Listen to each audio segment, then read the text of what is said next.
Hello and welcome to IGPP Expert Talks. I'm Heena Goswami, Editorial Consultant with IGPP, Institute for Governance, Policies and Politics, New Delhi. On November 5th, 2024, the US citizens will elect their next president. The election in USA has raised considerable excitement in India as well, and hence IGPP began an educational series to introduce the audience to the various facets of the election procedure. A host of eminent academics have helped us reflect on various issues that are important to American voters and understand the consequences of the voters' choice upon the larger world with particular focus on India, and highlight the role played by Indian and other diaspora communities in the US election. We continue to take a new issue each week, detail its historicity and contemporary problems through a graphic video, and engage with senior scholars who provide valuable insights and new perspectives.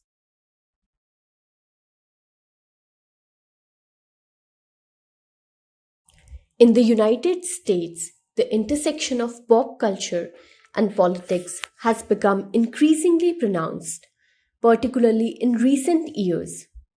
As politics becomes more intertwined with entertainment, celebrities and influencers are playing an increasingly important role in molding political discourse. One of the key arenas for this intersection is social media, where celebrity endorsements and political opinions can spread like wildfire. Platforms such as Twitter, Instagram, and TikTok allow for the rapid dissemination of information, amplifying voices from pop culture and turning politics into a conversation that resonates with the audience. This trend also highlights how modern campaigns increasingly use social media to attract voters, mirroring the strategies used by celebrities.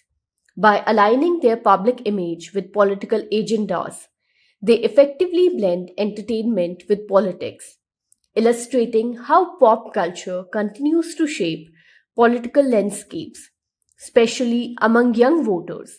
Historically, pop culture has had deep influence upon the US politics, though the impact has evolved in the digital age.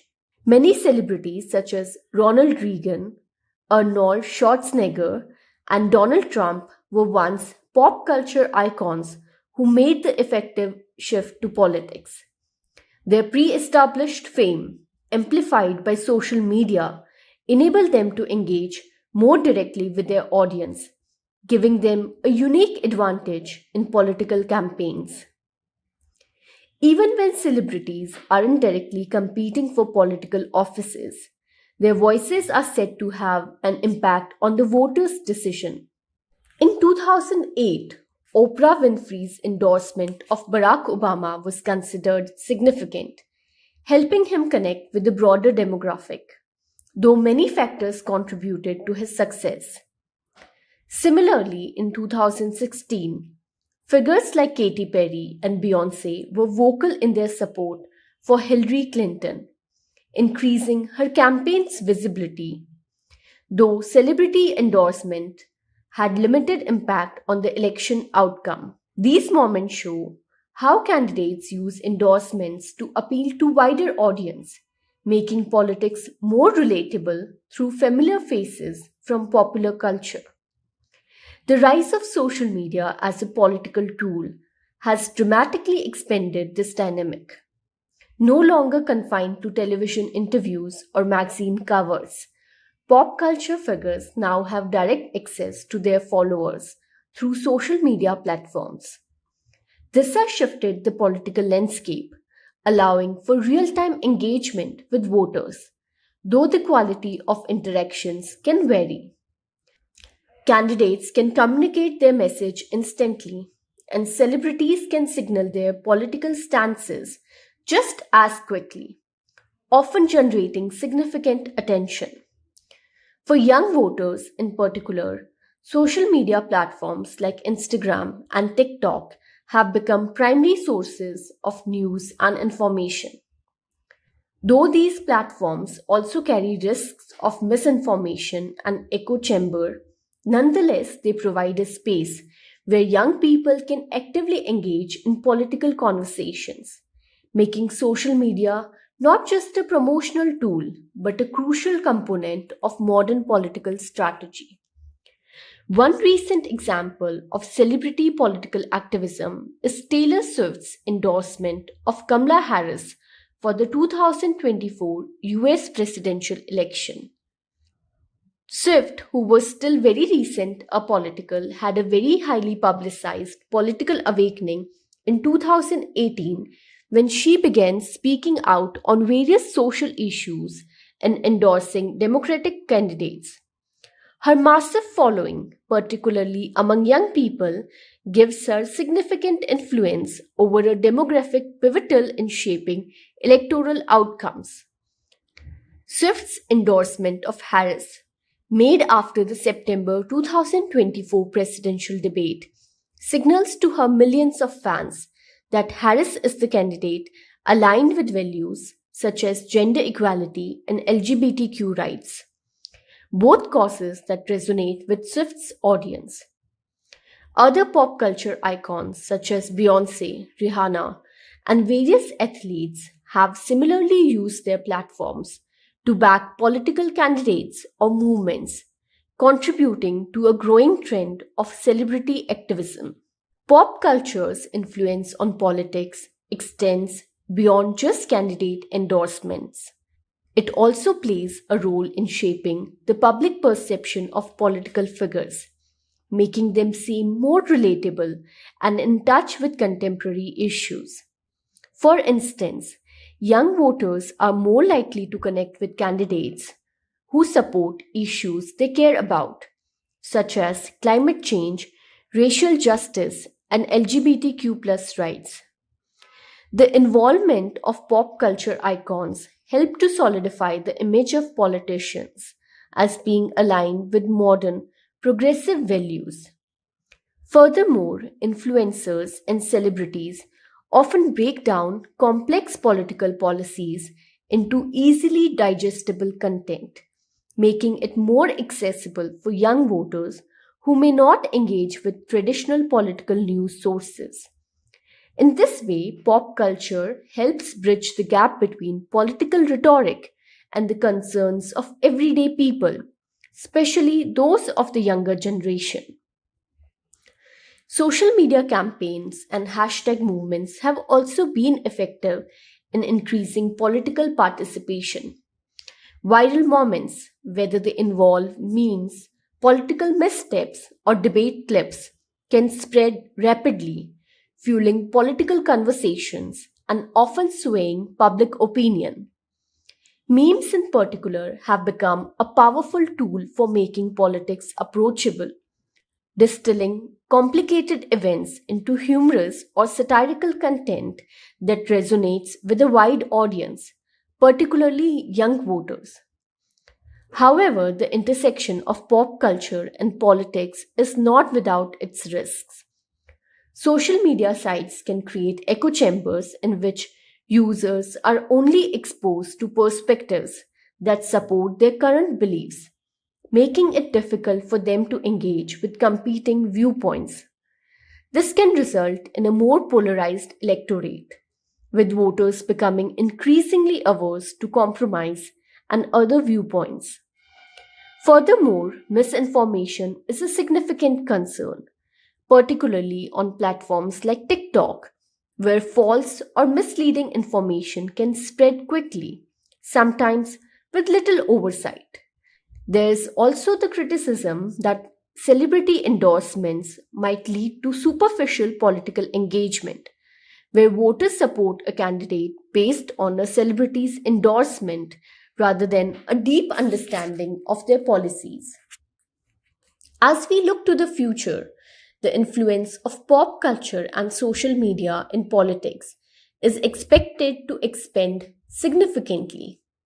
With younger voters increasingly comprising the electorate, political campaigns must evolve to engage effectively within this social media centric landscape.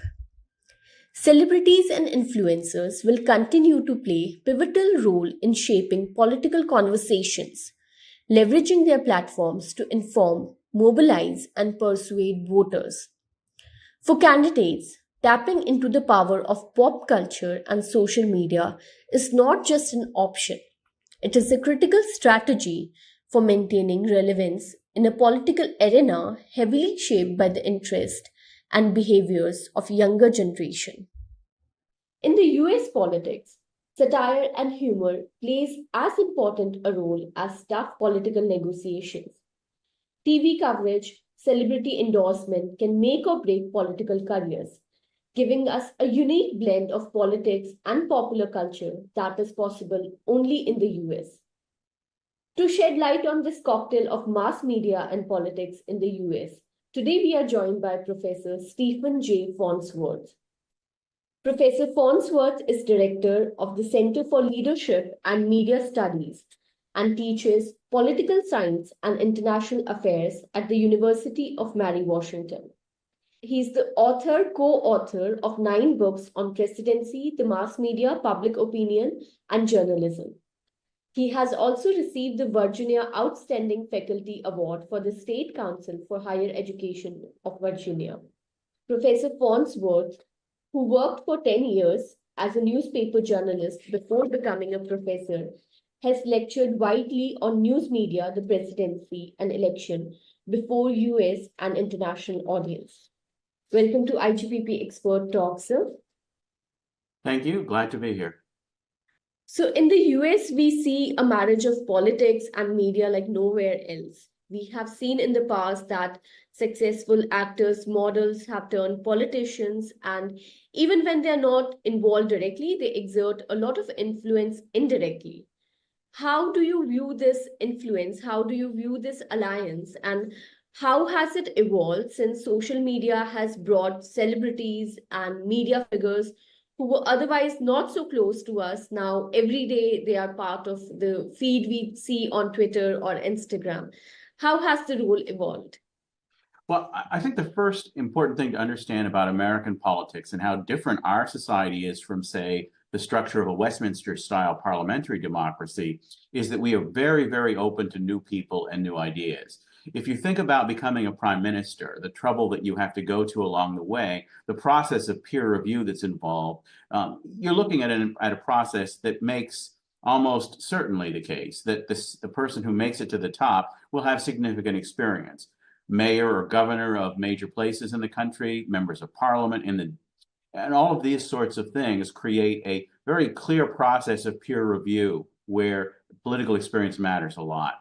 In the US, we're so open to new ideas that you could simply be somebody who is new to politics and can even win an election.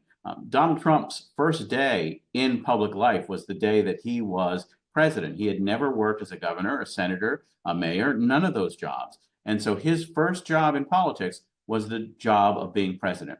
And so that creates a great openness to new ideas and new experiences, new views about politics. But at the same time, it also creates an environment where we're looking at sometimes people who might become better presidents, in fact, if they had had more time. I mean, even people who serve in the Senate or as governors generally don't serve very long.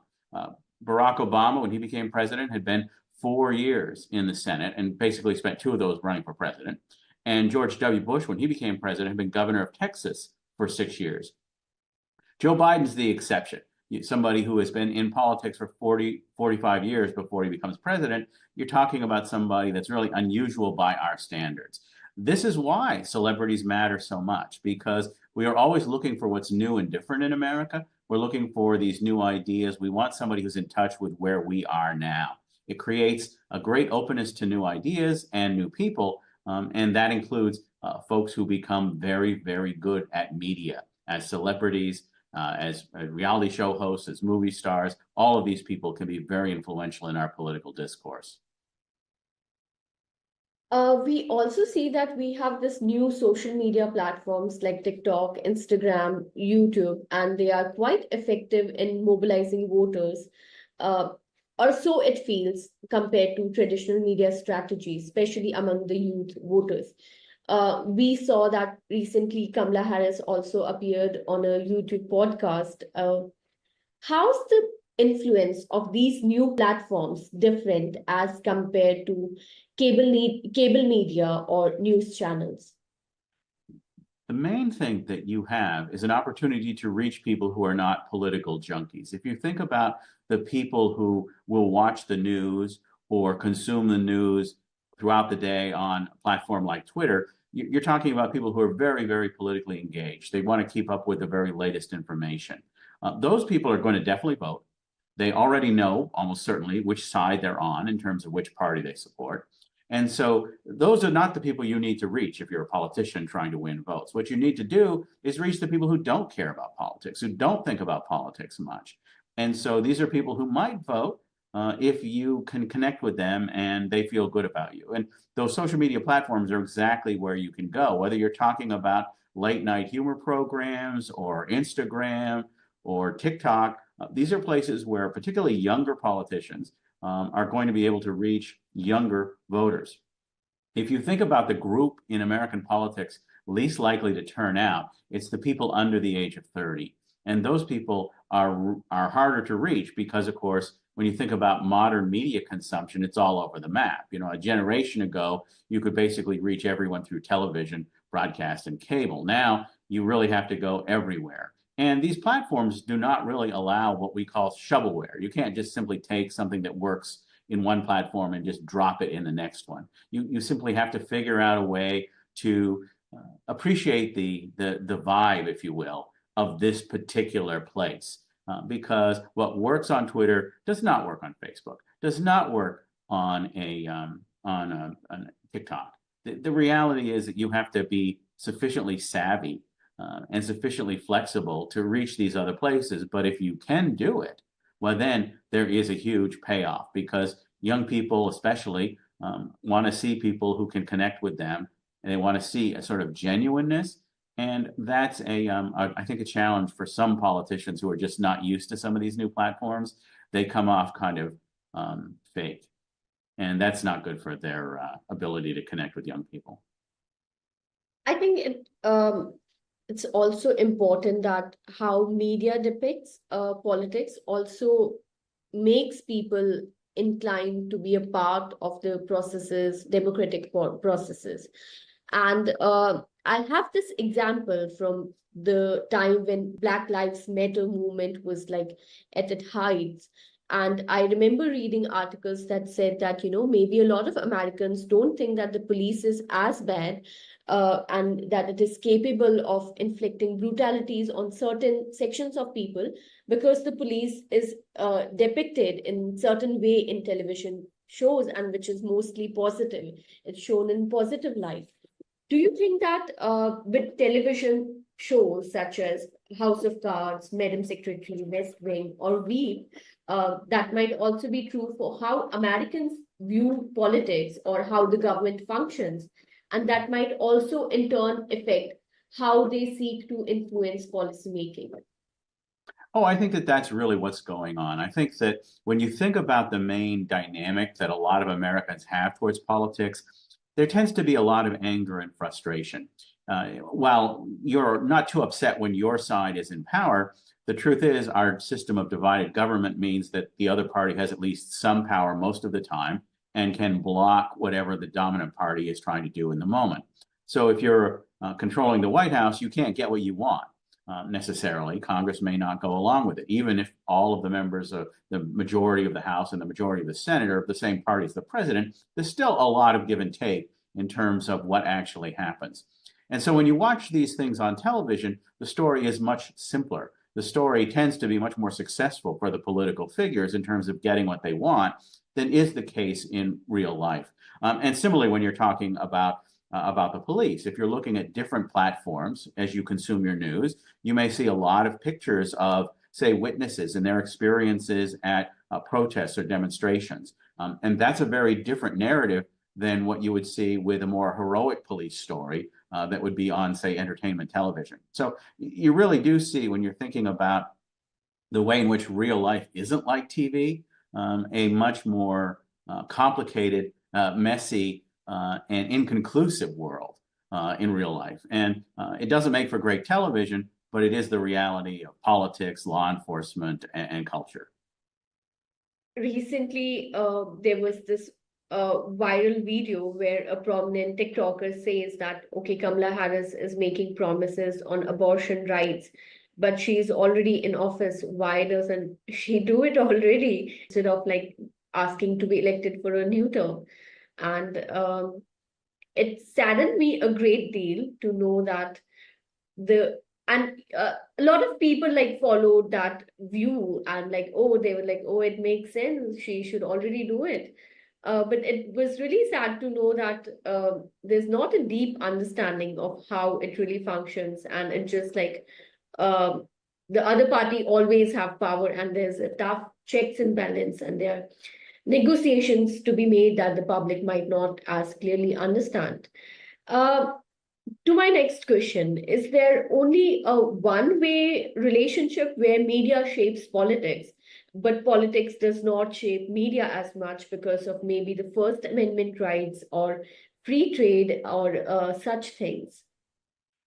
Well, our political system involves a great deal of freedom for media companies to do what they want, to say what they want, to orient their narrative in ways that they choose. So there really is in the law, a great deal of protection for American media. But when you talk about the practical operation of the media, well, then you're coming into another issue. There is a negotiation of newsworthiness, if you will, between political figures and the media. When a president says we want to talk about this subject, the media may or may not go along. And so much of what people in government do is public relations. How can they convince the reporters that this is a story worth covering? How can they tell the story in a compelling way? You can see this right now in terms of the way that the Democrats are talking about the abortion issue. Public opinion in the United States is opposed to the decision, the Dodd's decision, which created an opportunity for individual states to ban abortion if they wanted. And dozens of states are struggling with much stricter restrictions or bans on bans on abortion rather, compared to what the case was before Dodd's about 3 years ago. So the reality that the Democrats are trying to say is that this is creating really horrific stories to tell. And so they point to individual women who have had emergency healthcare crises during their pregnancies, and the doctors not wanting to get sued by the state, not wanting to lose their license, are really hesitant to behave in a way that they would consider medically appropriate. They're considering their legal ramifications, and people get much sicker. There are some cases that Democrats have pointed to where they say that women have died because of these new abortion restrictions. And so that's trying to create the narrative of the story about abortion as one of women not only being not able to control their bodies, but also at great risk of losing their lives because of this abortion bans or abortion restrictions that haven't been really well thought out and don't really keep health concerns front and center above legal ones. And then the Republican story, of course, is as they're dealing with abortion, Donald Trump created a Supreme Court, or now 6 of the 9 people on the Supreme Court are appointed by Republicans. That Supreme Court is very inclined to restrict abortion, as we've seen. And now, while Donald Trump talked about taking credit for that, as public opinion has really created a backlash for Republicans, the Republicans are trying to change the narrative into this is what people wanted. They wanted local option. They wanted states to be able to make these individual decisions. And so, as the politicians are saying, here's how we want you to talk about abortion, for example, the reporters have to decide how much of this perspective is part of the perspective that gets into the story. So never imagine that reporters like gods from Olympus dictate what the story is. It's not that way at all. And by the way, if you do things that are not well received by politicians, they may not be so cooperative next time. So you always have to be conscious of that possibility that you could get frozen out as a reporter, that you could be treated badly in a very competitive business, mind you, if you don't pay attention to what the politician is saying today. Otherwise, they might not talk to you tomorrow. To shift a little from media to focus a little more on the blend of celebrity culture and politicians. And we have seen a lot of celebrity endorsement this year as well as in previous elections, and they seem to exert some sort of influence. It also makes us feel that maybe celebrities and A-list celebrities and politicians straddle the same kind of circles. And there's this dark side to this mixing of politics and celebrity culture, and that can be embodied by the case of Jeffrey Epstein, whose guests were said to be both A-list celebrities and politicians, not just from the US, though, from around the world. Uh, but are like to say that, okay, these two worlds collide and they may be hand in glove in a lot of dark things that are happening. Are these just conspiracies? And we also have this case, maybe I'm not sure if we should talk about it because it's still under jurisdiction, the details are coming out, but there's this another pop culture icon who is in news for sexual harassment allegations, and his guest list is supposed to consist of both politicians and celebrities. So are they just conspiracies, or do you think there's some amount of truth to it? And then, like in other nations, in US as well, there are limits to who law will punish and who it will not. Well, I think one of the things to appreciate about a legal system anywhere is that there's a certain level of imperfection in terms of how these things play out. Certainly in the American political system, we see that that people who are rich can afford the best lawyers and often get a better defense than people who are not so rich. But that doesn't mean there's no accounting at all. You mentioned Jeffrey Epstein, for example, and we have a pretty clear documentation of just how horrific things were on his watch in terms of how he treated people around him. He was, of course, as you say, very well connected to celebrities. And he's very well connected to other political figures. And so you have a really horrific story in this case of what went on, really a story of exploitation and abuse. That reality is pretty well documented at this point. Certainly other celebrities have behaved in better ways.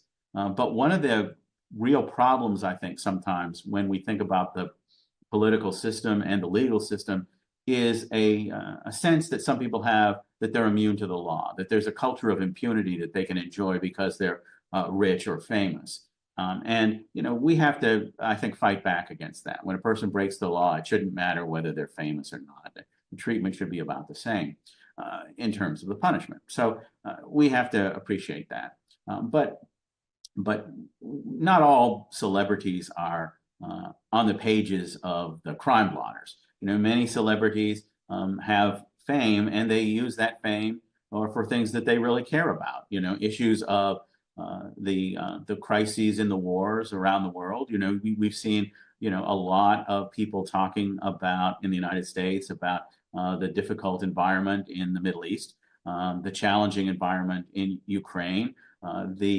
There's a, you know, one horrific story after another about weather disasters and people who become homeless or they can't get food, challenges from one end of the world to the other, orphans, all the challenges. And many celebrities have taken on these causes and said, it's really important for you to appreciate just how people were struggling in these various places around the world because of famine or civil war or ethnic strife, whatever it might be. And, you know, these are kids that need food. These are kids that need homes, people who need health care but can't afford it. And so, you know, I don't want to say that all celebrities are a negative, but it is the case that some of them have been really horrific in terms of the way they've treated other people. Others, I think, have been much more positive.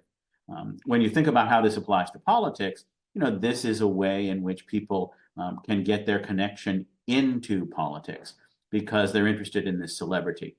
We have in America a very famous performer known as Taylor Swift. She's on a global tour right now.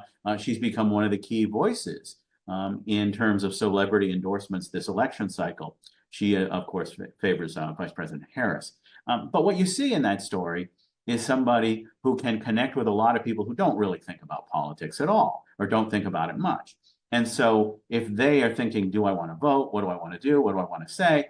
They may very well say, oh, if Taylor Swift thinks that Donald Trump's a bad choice, well, then maybe I should think that too. So, so there is a dynamic like that. Republicans have their own celebrity endorsements.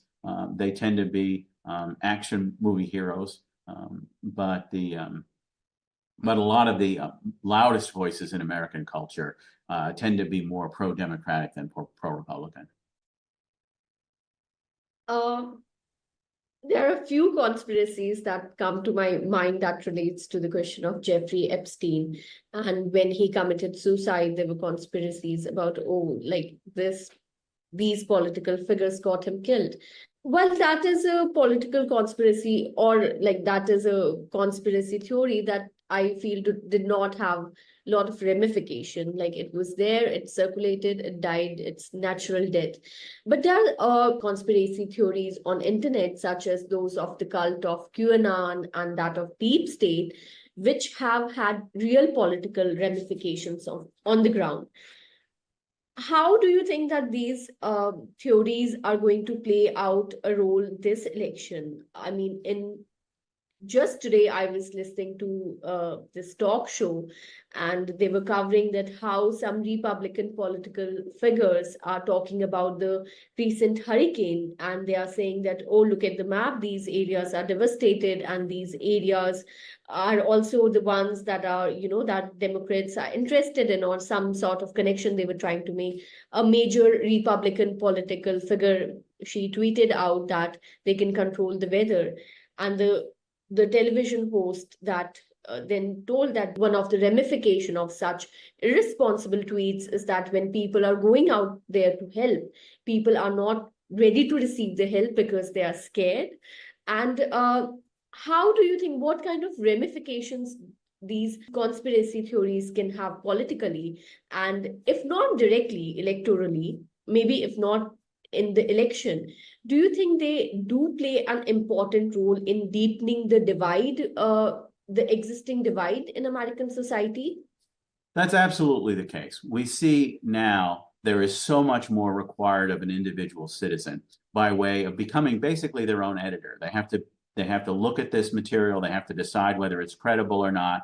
They have to some extent, maybe be their own fact checker. It's very different than the media environment of a generation ago, where the elite media companies would not put something on the air, not put something in print if it couldn't be verified. Now, with these social media platforms, everybody can be a news producer. And they can say whatever they want, and they don't have to have their name attached. There doesn't have to be a company behind it that you could sue if it's false. And so you have all these stories that are circulating out there, not because they're true, not because they're credible, but because they serve a political purpose to put that deceit out there in the conversation. Let me give you a good example of this with respect to the 2020 election. Donald Trump is still out in the country saying that he was legitimately elected in 2020. What's the evidence for the outcome of the 2020 election? Well, the evidence is pretty clear. You had individual 50 states coming up with their own calculations. We don't have a national election count. We have an individual count in individual states. And those, of course, are divided by individual cities and counties. There were hundreds of recounts. All of the recounts said nothing changed, Joe Biden won. There were more than 60 court cases that was adjudicating whether or not the claims that were being made about improper conduct in 2020 was there were any merit to those claims. Again, all the cases said, no, there's no claim here to these conspiracy theories. Donald Trump lost the election. You had individual state legislatures, individual governors making calculations about who won in their states. All of those decisions, once again, were adjudicated. Many of these decisions were made by Republicans. The process was over and over again. It was subject. It was the most scrutinized election perhaps anywhere in the world at any time in the world's history. And yet, and over and over again, the answer comes back the same. Joe Biden legitimately won.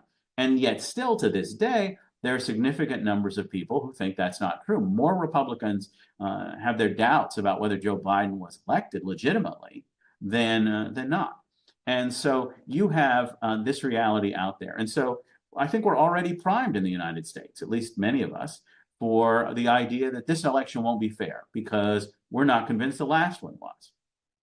You mentioned, and I'll get to this briefly, you mentioned that about the issues of conspiracy theories relating to the weather crisis that we've had with the last hurricane.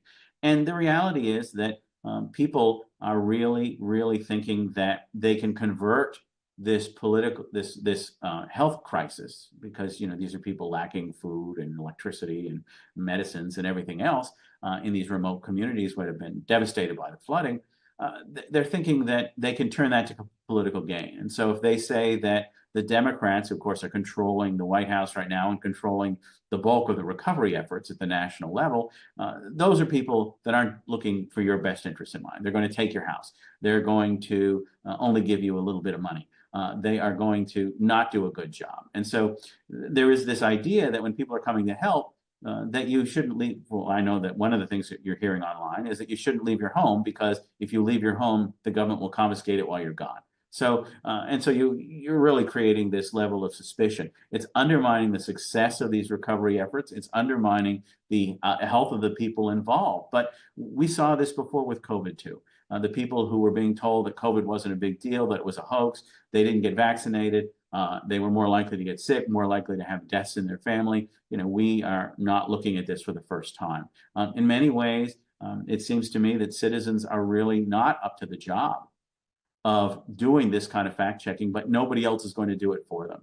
And so if you aren't more critical in the way that you consume material coming across the internet, you're going to have all kinds of problems. And for our society as a whole, we're seeing those difficulties multiply with each one of these stories, whether it's COVID or the weather or the 2020 election. How do you suggest that media houses or journalists deal with this plethora of misinformation, disinformation circulating online? And do you think individuals such as Elon Musk and Marjorie Taylor Greene themselves should be more responsible and how they are using their platform? I also understand you have a published book already on the same subject. Please give us some insights upon that. Yeah, I have a new book on disinformation, and so I'm very interested in this topic. I think that that asking people to be more responsible is not likely to be a successful strategy. The reality is that lies pay off in politics for many politicians, and so in the same way that you deal with a 2-year-old, rewarded behavior is repeated behavior. Politicians who look at other politicians and find that adherence to the truth doesn't help them, that lies do, then you're going to see more lies. And so we're seeing a regularly scheduled increase of deceit in our politics, not just by elected officials, but of course by all the anonymous voices online who do not have to deal with the consequences of the false information. They're not liable for it if you don't even know who they are. So I think that, in fairness to the media, and full disclosure, I used to be a journalist, I think reporters are doing a good job of the fact checking. They're really demonstrating just how many lies are being told in discourse today, and they are struggling to keep up. But it's important to remember that journalism is a financially precarious business in the world right now. Journalism companies don't make a lot of money. The size of newsrooms is a fraction of what it was a generation ago. And so in order to cover the news, you have to maybe not do as much in the way of debunking the conspiracy theories. That is, also part of what you have to do. And so I think journalists can't possibly keep up with the lies, because think about how much easier it is to tell a lie than it is to check that that lie is not true. You can just tell a lie as long as it takes you to say the sentence, right? As long as it takes you to type the comment. The journalist might spend hours collecting information to debunk that lie. And so there's a great asymmetry that favors falsity in terms of the amount of time that journalists can spend. And this is why it comes back to the citizens. I mean, people may not want to spend a lot of time fact checking, but the reality is that you can't do your job well as a citizen, being informed, figuring out how to help political leaders shape the future direction of the country without having a clear sense of what the facts are and what the evidence is. But the reality is that a lot of people wish things were true, and so they act as if they are true, even if there's no evidence. It's not a particularly upbeat message. Ultimately, it goes back to the old idea that democracy is only as good or as weak as the people in the democratic system permit it to be. And if they don't take their job seriously about collecting information and collecting facts, why then we'll all pay the price. You have another book that I am very interested in, and that is Late Night in Washington, Political Humor and the American Presidency. Please tell us a little about that book also. And as a regular follow of late night talk shows where I get most of my information about American politics from, I do understand their criticism of Donald Trump and his mannerism. But sometimes I feel like they fail to ask the same tough questions to Democratic Party candidates also. And like just maybe poke some fun at her as well. And I also do feel that during President Trump's presidency, like their coverage had become so repetitive, it was rather boring. All of them had same kind of jokes, which I would listen to if I were listening to like three different talk shows. Yeah, when my co-authors and I can tell you that the evidence is very clear. Late night humor is overwhelmingly focused on Donald Trump since he first went down that escalator as a candidate. He had a great opportunity to be mocked by these late night comics, in part because of who he is. If you think about Joe Biden is sort of a quiet person. He behaves in a somewhat inhibited way. No one would describe Donald Trump as inhibited. And the reality for late night comics is that's comedy gold, right? I mean, if a person is full of bluster and they say a lot of false things and they say one thing and do another, you start adding all those things up. These are all rich veins for comedy. And so there's no doubt about it. The coverage is overwhelmingly, 90% in some of the areas that we studied, focused on Donald Trump. It is a significant pattern that we've seen going back certainly throughout Trump's time, but we also saw even going back further into the days of Bill Clinton in the 1990s that Republican presidential candidates were mocked more than Democratic ones were. So this has intensified under Trump, the one-sided nature. But this is not a news program. They don't need to provide balance. It's an entertainment program. And they're in for-profit businesses. And so there's an audience for the kind of content that they provide. Imagining that late night comics need to be somehow even-handed like they're the evening news, well, that's not what they're designed to do. But what impact they have on politics is pretty clear. When you think about younger people especially, these late night shows are a way that they can get political information. In many ways, you can think of late night comedy as kind of like a political gateway drug. If you think about jokes about political figures, the jokes aren't funny if you don't have some background information, if you don't know a little bit about the backstory. If you don't know who Senate Minority Leader Mitch McConnell is, jokes about Mitch McConnell are not going to be funny. If you don't know what he looks like, if you don't know how he sounds, what he does, the jokes aren't funny. And so people end up consuming late night comedy, and then they go further and try to learn more about politics. And so we see from public opinion data that young people especially, because these are the more persuadable ones about whether to participate or not, that young people are going to be looking at these late night comedy shows and then become more politically engaged. They're more likely to know more about politics, more likely to learn more about politics, more likely to vote and otherwise engage. And those kinds of things offer up the opportunity that's out there. I do want to say one other thing though about late night comedy, although, as you mentioned that the longest running shows are very anti-Trump in their content. There has been a rise of a conservative response to this, a show called Gutfeld on Fox News, which offers a more conservative take on political humor. And that is right up there in terms of its ratings, even though it's been out a few years, it's right up there in the ratings with these established programs. And so there is a market as well for more conservative-oriented political humor, and that has been a financial success story for Fox News, that dominant conservative network in the U.S. Now to my last and what I feel would be the toughest question. Who is your favorite late night talk show host? Well, there are a variety of different hosts, and they have very different approaches to politics.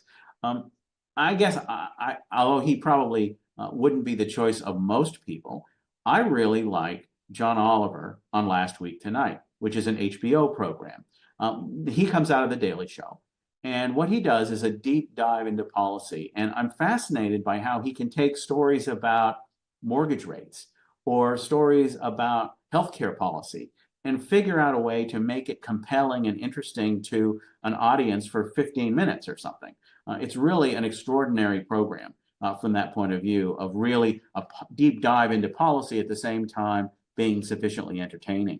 As a professor trying to convince my students to follow along these policy debates, I'm often struck by how interesting that is. It's a very different strategy. I mean, most of the late night shows are, set up, joke, set up, joke, set up, joke for 10 minutes. And, there's certainly a great deal of humor to be gained from that. But what Oliver does is something very different. I also really like Samantha Bee's program, but she is not on the air anymore. And so that's a shame, because I think that the Daily Show alumni were really, really compelling in terms of some of the things that they did on the Daily Show and then after they left. Daily Show is my favorite too, and I feel bad that I missed the era when Jon Stewart was like in his prime on the show. But I'm happy to see him now, and his coverage or how he deals with the Israel-Palestine issue. That has been really touching and that has been really commendable. Thank you so much, Professor Farnsworth, for joining us today and giving us your valuable time. And thank you for your deep insights into the blend of politics